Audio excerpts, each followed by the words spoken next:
Nightfall in a medieval village was not a time for rest, it was a test of survival. Imagine lying down as temperatures plunge below freezing, knowing sleep itself could kill you if you did it wrong. There were no heaters humming, no thick blankets piled high, no promise of morning. Yet peasants closed their eyes anyway.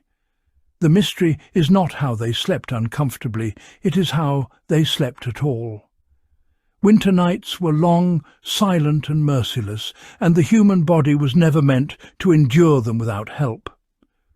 Frost crept across walls, breath turned to ice, and darkness pressed in like a weight.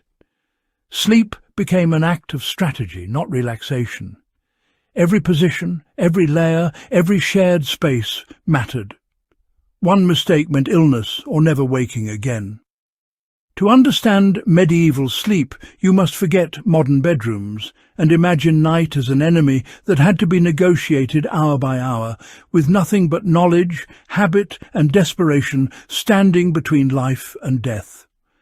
Medieval peasants slept in a world shaped by scarcity and routine.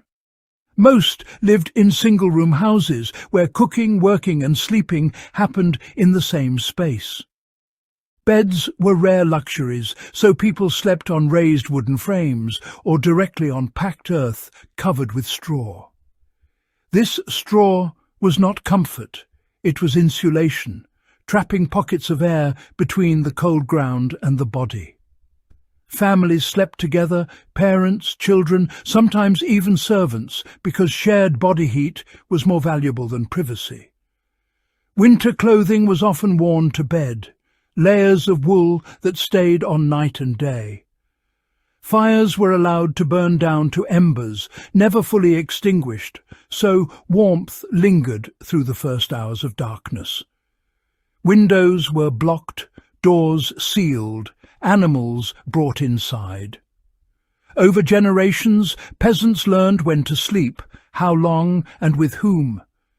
These habits were not traditions, they were survival manuals written in cold and repetition. Here is where the hidden logic reveals itself. Medieval sleep was engineered around heat retention. People slept elevated because cold air sinks, and even a few inches mattered. They slept close to walls that had absorbed warmth from the hearth all day. Blankets were layered strategically, heavier wool on top to trap heat, lighter linen beneath to manage moisture. Sleeping caps were worn because heat escapes fastest from the head. Bodies were curled, knees tucked, minimizing surface area exposed to cold air. Even sleeping schedules mattered, with people waking during the night to tend embers or reposition. Imagine that awareness, half asleep, trained to protect warmth instinctively. These techniques were discovered through harsh trial, refined after winters that punished failure. When chimneys, furnaces and modern bedding arrived, this knowledge faded. Sleep became passive again, no longer a skill but an expectation, and the old logic was quietly forgotten. Today, these medieval instincts feel strangely relevant again. Campers, survivalists and off-grid dwellers use the same principles without realizing their age. Insulate from the ground, block wind, share heat, manage moisture and conserve energy. Emergency shelters rely on body heat and layered insulation just as peasant homes did. Even modern energy-efficient housing mirrors this logic, reducing air leaks and creating thermal zones where warmth gathers. In power outages and winter disasters, people rediscover what medieval peasants never forgot, that survival begins with how you sleep. The past offers a reminder that comfort is fragile, but knowledge endures. When systems fail, the human body still obeys the same rules it always has, and those rules were mastered long before electricity ever existed. When medieval peasants closed their eyes on winter nights, they were not escaping hardship, they were confronting it.